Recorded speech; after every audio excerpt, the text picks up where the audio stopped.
Hello my YouTube family, ಎಲ್ಲರಿಗೂ ನಮಸ್ಕಾರ. ಇವತ್ತಿನ ವಿಡಿಯೋದಲ್ಲಿ 1 ಕಪ್ ಅವಲಕ್ಕಿದಿಂದ ಯಾವ ರೀತಿಯಾಗಿ ಹಪ್ಪಳ ಮಾಡೋದನ್ನು ಹೇಳ್ಕೊಡ್ತಾ ಇದ್ದೀನಿ.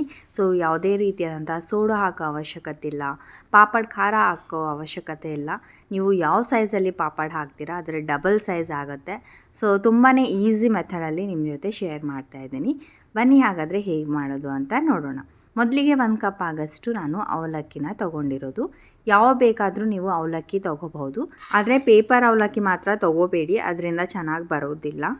ಅವಲಕ್ಕಿನ ಒಂದು 2-3 ಸಲ ಚೆನ್ನಾಗಿ ವಾಶ್ ಮಾಡ್ಕೊಳ್ಬೇಕಾಗುತ್ತೆ. ಬಿಕಾಸ್ ಇದರಲ್ಲಿ ತುಂಬಾ ಡಸ್ಟ್ ಇರುತ್ತೆ ಆ್ಯಂಡ್ ನಮ್ಮ ಅವಲಕ್ಕಿ ಕೂಡ ಕಪ್ಪಗಾಗುತ್ತೆ. ಸೊ 2-3 ಸಲ ಚೆನ್ನಾಗಿ ವಾಶ್ ಮಾಡ್ಕೊಂಡಾದಮೇಲೆ ಒಂದು ಮಿಕ್ಸಿ ಜಾರ್ ಒಳಗಡೆ ಟ್ರಾನ್ಸ್ಫರ್ ಮಾಡ್ಕೊಳ್ಳಿ. ಆ್ಯಂಡ್ ಇದಕ್ಕೆ ನೆನೆಸ್ಬೇಕು ಅಂತ ಏನೂ ಇಲ್ಲ, ಡೈರೆಕ್ಟಾಗಿ ವಾಶ್ ಮಾಡಿಕೊಂಡು ಜಾರ್ ಒಳಗಡೆ ಆ್ಯಡ್ ಮಾಡ್ಕೊಳ್ಳಿ. ಆ್ಯಂಡ್ ವಿತೌಟ್ ವಾಟರ್ ಒಂದು ಸಲ ಚೆನ್ನಾಗಿ ಗ್ರೈಂಡ್ ಮಾಡ್ಕೊಂಡು ಬನ್ನಿ. ಆಮೇಲೆ ಇಲ್ಲಿ ಅರ್ಧ ಕಪ್ ಆಗಷ್ಟು ನಾನು ನೀರನ್ನು ಸೇರಿಸಿದ್ದೀನಿ. ಆಮೇಲೆ ಕೂಡ ಅರ್ಧ ಕಪ್ ಆಗಷ್ಟು ನಾನು ನೀರು ಸೇರಿಸಿದೆ. ಟೋಟಲ್ 1 ಕಪ್ ನೀರು ನಾನು ಸೇರಿಸಿದ್ದೀನಿ ಗ್ರೈಂಡ್ ಮಾಡೋದಕ್ಕೆ. ಸೊ ಚೆನ್ನಾಗಿ ಗ್ರೈಂಡ್ ಮಾಡ್ಕೊಂಡಾದಮೇಲೆ ಇಲ್ಲಿ ಒಂದು ಪ್ಯಾನಲ್ಲಿ 1 ಕಪ್ಗೆ ಸ್ವಲ್ಪ ಕಡಿಮೆ ಅಂದರೆ 3/4 ಕಪ್ ನೀರು ಆ್ಯಡ್ ಮಾಡಿಕೊಂಡು ರುಚಿಗೆ ತಕ್ಕಷ್ಟು ಉಪ್ಪು, ಸ್ವಲ್ಪ ಹಿಂಗು ಮತ್ತು ಜೀರಿಗೆ, ಸ್ವಲ್ಪ ಖಾರಕ್ಕೆ ರೆಡ್ ಚಿಲ್ಲಿ ಫ್ಲೇಕ್ಸ್ನ ನಾನು ಆ್ಯಡ್ ಮಾಡ್ಕೊಂಡಿದ್ದೀನಿ. ನೀವು ಬೇಕು ಅಂತಂದರೆ ಕೊತ್ತಂಬರಿ ಸೊಪ್ಪು ಕೂಡ ಆ್ಯಡ್ ಮಾಡ್ಕೋಬೋದು, ಅದರಿಂದ ಕೂಡ ತುಂಬಾ ರುಚಿಯಾಗಿ ಬರುತ್ತೆ. ಸೊ ಇಲ್ಲಿ 1 ಕಪ್ ಅವಲಕ್ಕಿಗೆ ನಾನು 2 ಕಪ್ಗಿಂತ ಸ್ವಲ್ಪ ಕಡಿಮೆ ನೀರನ್ನು ಬಳಸ್ಕೊಂಡಿರೋದು. ಸೊ 1 ಬಾಯ್ಲ್ ಬರೋಕ್ಕೆ ಬಿಡಿ. 1 ಬಾಯ್ಲ್ ಬಂದಮೇಲೆ ಫ್ಲೇಮ್ನ ಲೋ ಇಟ್ಕೊಂಡ್ಬಿಟ್ಟು ಈ ಅವಲಕ್ಕಿ ಗ್ರೈಂಡ್ ಏನು ಮಾಡ್ಕೊಂಡು ಬಂದಿದ್ದೀವಿ ಅದನ್ನು ಆ್ಯಡ್ ಮಾಡ್ಕೊಳ್ಬೇಕಾಗತ್ತೆ. ಆ್ಯಂಡ್ ಈ ಅವಲಕ್ಕಿ ಚೆನ್ನಾಗಿ ಫೈನ್ ಪೇಸ್ಟ್ ಮಾಡಬೇಕು ಅಂತ ಏನಿಲ್ಲ, ತರಿ ಇದ್ದರೂ ಕೂಡ ನಡೆಯುತ್ತೆ. ಹಪ್ಪಳ ಏನು ಒಡೆಯೋದಿಲ್ಲ, ತುಂಬಾ ಚೆನ್ನಾಗಿ ಬರುತ್ತೆ. ಸೊ ಲೋ ಫ್ಲೇಮ್ ಮೇಲೆ ಚೆನ್ನಾಗಿ ಎಲ್ಲ ಮಿಕ್ಸ್ ಮಾಡಿದ ಮೇಲೆ ಢಕ್ನ ಮುಚ್ಚಿಬಿಟ್ಟು 1 ನಿಮಿಷ ಚೆನ್ನಾಗಿ ಕುದಿಸಿ. ಸೊ ಇವಾಗ ನೀವು ನೋಡ್ತಾ ಇದ್ದೀರಲ್ವ, ನೀರಿನ ಗುಳ್ಳೆ ಏನೂ ಬರ್ತಾ ಇಲ್ಲ. ಸೊ ಈ ಸ್ಟೇಜಲ್ಲಿ ಅಗೇನ್ ಒಂದು ಸಲ ಚೆನ್ನಾಗಿ ಮಿಕ್ಸ್ ಮಾಡ್ಕೊಳ್ಳಿ. ಫ್ರೆಂಡ್ಸ್, ಇನ್ನೂ ನೀವು ನನ್ನ ಚಾನಲ್ಗೆ ಸಬ್ಸ್ಕ್ರೈಬ್ ಆಗಿಲ್ಲ ಅಂದರೆ ಸಬ್ಸ್ಕ್ರೈಬ್ ಮಾಡ್ಕೊಂಡಿರಿ. ಸೊ ದ್ಯಾಟ್ ನಿಮಗೆ ಇದೇ ಥರ different and easy and healthy recipes ನನ್ನ ಒಂದು ಚಾನಲಲ್ಲಿ ನಿಮಗೆ ಡೈಲಿ ನೋಡೋದಕ್ಕೆ ಸಿಗುತ್ತೆ. ಸೊ ಫ್ರೆಂಡ್ಸ್, ಇವಾಗ ಎಲ್ಲನೂ ಚೆನ್ನಾಗಿ ಮಿಕ್ಸ್ ಮಾಡ್ಕೊಂಡಾಯಿತು. ಅಗೇನ್ ಢಕ್ನ ಮುಚ್ಚಿಬಿಟ್ಟು 1 ನಿಮಿಷ ಚೆನ್ನಾಗಿ ಲೋ ಫ್ಲೇಮ್ ಮೇಲೆ ಕುಕ್ ಮಾಡ್ಕೊಳ್ಳಿ. ಅಗೇನ್ 1 ನಿಮಿಷ ಆದಮೇಲೆ ಮತ್ತೊಂದು ಸಲ ಚೆನ್ನಾಗಿ ಮಿಕ್ಸ್ ಮಾಡ್ಕೊಳ್ಬೇಕು. ಸೊ ಈ ಅವಲಕ್ಕಿಯಲ್ಲಿ ತುಂಬ ಜಿಗಿ ಇರುತ್ತೆ, ಹಪ್ಪಳ ಅಂತೂ ಒಡೆಯೋ ಚಾನ್ಸೇ ಇಲ್ಲ. ಸೊ ಇಲ್ಲಿ ನೀವು ನೋಡ್ತಾ ಇದ್ದೀರಲ್ವ, ಅಗೇನ್ ಒಂದು ಸಲ ಚೆನ್ನಾಗಿ ಮಿಕ್ಸ್ ಮಾಡ್ಕೊಂಡಿದ್ದೀನಿ. ಆ್ಯಂಡ್ ಲಿಡ್ನ ಕ್ಲೋಸ್ ಮಾಡಿಬಿಟ್ಟು ಫ್ಲೇಮ್ನ ಆಫ್ ಮಾಡ್ಕೊಳ್ಳಿ. 5 ನಿಮಿಷ ಹಾಗೆ ಇರಕ್ಕೆ ಬಿಡಿ. 5 ನಿಮಿಷದ ನಂತರ ಲಿಡ್ನ ಓಪನ್ ಮಾಡಿಕೊಂಡು ಕೈಗೆ 1 ಸ್ಪೂನ್ಗಿಂತ ಕಡಿಮೆನೇ, ಅರ್ಧ ಸ್ಪೂನ್ ಅಂದ್ಕೊಳ್ಳಿ, ಎಣ್ಣೆನ ಹಚ್ಕೊಂಡು ಚೆನ್ನಾಗಿ ಕೈಯಿಂದನೇ ಈ ಥರ ಒಂದು ಸಲ ಮಿಕ್ಸ್ ಮಾಡ್ಕೊಳ್ಳಿ. ಆ್ಯಂಡ್ ಈ ಹಪ್ಪಳಗೆ ನಮಗೆ ಬಿಸಿಲೇಬೇಕು ಅಂತ ಏನಿಲ್ಲ, ಆರಾಮಾಗಿ ಫ್ಯಾನ್ ಕೆಳಗಡೆ ಕೂಡ ನೀವು ಕೂತ್ಕೊಂಡು ಹಾಕಬಹುದು. ಇದಕ್ಕೆ ಬಿಸಿಲಿನ ಅವಶ್ಯಕತೆ ಕೂಡ ಇಲ್ಲ.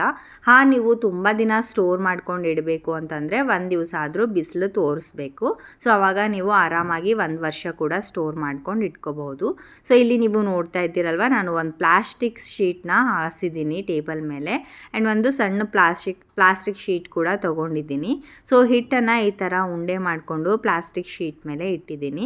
ಸೊ ಈ ಪ್ಲಾಸ್ಟಿಕ್ ಶೀಟ್ ಬಂದುಬಿಟ್ಟು ಹೀಟ್ ರೆಸಿಸ್ಟೆಂಟ್ ಆಗಿರುತ್ತೆ. ಸೊ ಯಾವುದೇ ರೀತಿಯಾದಂಥ ಕೆಮಿಕಲ್ಸ್ ಬರೋದಿಲ್ಲ. ಸೊ ನಿಮಗೇನಾದರೂ ಈ heat resistant plastic sheet link ಬೇಕು ಅಂತಂದರೆ ನನ್ನ ಡಿಸ್ಕ್ರಿಪ್ಷನ್ ಬಾಕ್ಸಲ್ಲಿ ಇರುತ್ತೆ. ಸೊ ನೀವು ನೋಡಿಕೊಂಡು ಅಂದರೆ ಪರ್ಚೇಸ್ ಮಾಡಬಹುದು. ಅರೌಂಡ್ 250-300 ರುಪೀಸ್ವರೆಗೂ ಸಿಗುತ್ತೆ.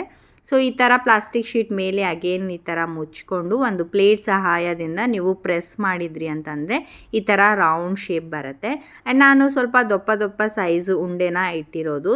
ನನಗೆ ಸ್ವಲ್ಪ ದಪ್ಪ ಇರೋ ಪಾಪಡ್ ಅಂದರೆ ತುಂಬಾ ಇಷ್ಟ. ನಿಮಗೆ ತೆಳುವಾಗಿ ಪಾಪಡ್ ಬೇಕು ಅಂತಂದರೆ ನಾನು ಏನು ಕ್ವಾಂಟಿಟಿ ತೋರಿಸ್ತಾ ಇದ್ದೀನಿ ಉಂಡೆದು, ಅದ್ರದ್ದು ಹಾಫ್ ಕ್ವಾಂಟಿಟಿನ ತೊಗೊಂಡ್ಬಿಟ್ಟು ಪ್ಲೇಟ್ ಈ ಥರ ಮುಚ್ಚಿದ್ರೆ, ಪ್ರೆಸ್ ಮಾಡಿದರೆ ಮುಗೀತು. ಹಪ್ಪಳ ತುಂಬಾ ಚೆನ್ನಾಗಾಗುತ್ತೆ. ಆ್ಯಂಡ್ ನಿಮಗೆ ತೆಳುವಾಗಿ ಬೇಕು ಅಂತಂದರೆ ಪ್ಲಾಸ್ಟಿಕ್ ಶೀಟ್ ಮೇಲೆ ಕೈಯಿಂದನೇ ನೀವು ಎಷ್ಟು ತೆಳ್ಳಗೆ ಬೇಕೋ ಅಷ್ಟು ತೆಳುವಾಗಿ ಮಾಡ್ಕೋಬಹುದು. ಸೊ ಮುರಿಯುತ್ತೆ, ಕ್ರ್ಯಾಕ್ಸ್ ಬರುತ್ತೆ ಅಂತ ಏನೂ ಟೆನ್ಷನ್ ಪಡೋ ಅವಶ್ಯಕತೆನೇ ಇಲ್ಲ. ಸೊ ನೋಡ್ತಾ ಇದ್ದೀರಲ್ವಾ ಫ್ರೆಂಡ್ಸ್, ಅರೌಂಡ್ 15 ಹಪ್ಪಳ ಆಗಿದೆ.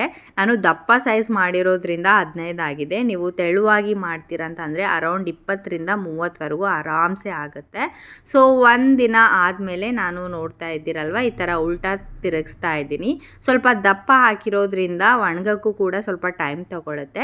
ತೆಳುವಾಗಿ ಹಾಕಿದರೆ 1-2 ಡೇಸಲ್ಲಿ ಹಪ್ಪಳನೇ ಆಗೋಗ್ಬಿಡುತ್ತೆ. ಸೊ ನೋಡ್ತಾ ಇದ್ದೀರಲ್ವ ಎಷ್ಟು ಚೆನ್ನಾಗಿ ಆಗಿದೆ ನಮ್ಮ ಹಪ್ಪಳ ಅಂತ ಹೇಳಿ. ಸೊ ಇವಾಗ ಕರೆದು ತೋರಿಸ್ತೀನಿ ನೋಡಿ. ಬಿಸಿ ಆಯಿಲ್ ಒಳಗಡೆ ಹಾಕಿದರೆ ಹಪ್ಪಳ ಸೈಜ್ ನೀವು ನೋಡ್ತಾ ಇದ್ದೀರಲ್ವ. ಸೊ ಈ ಹಪ್ಪಳ ಸೈಜ್ಗಿಂತ ಡಬಲ್ ಸೈಜ್ ಪಾಪಡ್ ಆಗುತ್ತೆ. ಸೊ ನೋಡಿ, ನಾವು ವಾಶ್ ಮಾಡಿಕೊಂಡು ಅವಲಕ್ಕಿ ತೊಗೊಂಡಿದ್ದೀವಿ ಅಲ್ವಾ, ಅದಕ್ಕಾಗಿ ಎಷ್ಟು ಬಿಳಿಯಾಗಿ ಹಪ್ಪಳ ಬಂದಿದೆ ನೋಡಿ. ಇಲ್ಲಾಂತಂದರೆ ಕಪ್ಪಾಗಿ ಹಪ್ಪಳ ಬರುತ್ತೆ. ಸೊ ನೋಡಿ ಎಷ್ಟು ಚೆನ್ನಾಗಿ ಬಂದಿದೆ ಅಂತ ನೀವೇ ನೋಡ್ತಾ ಇದ್ದೀರಲ್ವ. ಸೊ ಇದೇ ಥರ ನೀವು ಎಷ್ಟು ಬೇಕೋ ಅಷ್ಟು ಹಪ್ಪಳನ ಮಾಡ್ಕೋಬಹುದು. ಆ್ಯಂಡ್ ತಿನ್ನೋದಕ್ಕೂ ಕೂಡ ತುಂಬಾ ಅಂದರೆ ತುಂಬಾ ರುಚಿಯಾಗಿರುತ್ತೆ. ಸೊ ನೋಡಿ ಫ್ರೆಂಡ್ಸ್, ಈ ಥರ ನೀವು ಕೂಡ ಮನೆಯಲ್ಲೇ ಒಬ್ಬರು ಇದ್ದರೂ ಕೂಡ ಆರಾಮಾಗಿ ಹಪ್ಪಳನ ಮಾಡ್ಕೋಬಹುದು. ಯಾರ್ದಾದ್ರೂ ಹೆಲ್ಪ್ ಬೇಕಾಗುತ್ತೆ ಅನ್ನೋದು ಕೂಡ ಟೆನ್ಷನ್ ಬೇಕಾಗಿಲ್ಲ. ಸೊ ಆರಾಮಾಗಿ ಫ್ಯಾನ್ ಕೆಳಗಡೆ ಕೂತ್ಕೊಂಡು ಹಪ್ಪಳನ ಹಾಕಿ. ಸೊ ನೋಡಿ ಎಷ್ಟು ಸೈಜ್ ಎಲ್ಲ ಹೇಗಾಗಿದೆ ಅಂತ ಹೇಳಿ. ತುಂಬಾ ಅಂದರೆ ತುಂಬಾ ದೊಡ್ಡದಾಗುತ್ತೆ. ನಾವು ಯಾವುದೇ ರೀತಿಯಾದಂಥ ಸೋಡಾನೂ ಹಾಕಿಲ್ಲ ಮತ್ತು ಪಾಪಡ್ ಖಾರನೂ ಹಾಕಿಲ್ಲ, ಹೌದಲ್ವಾ?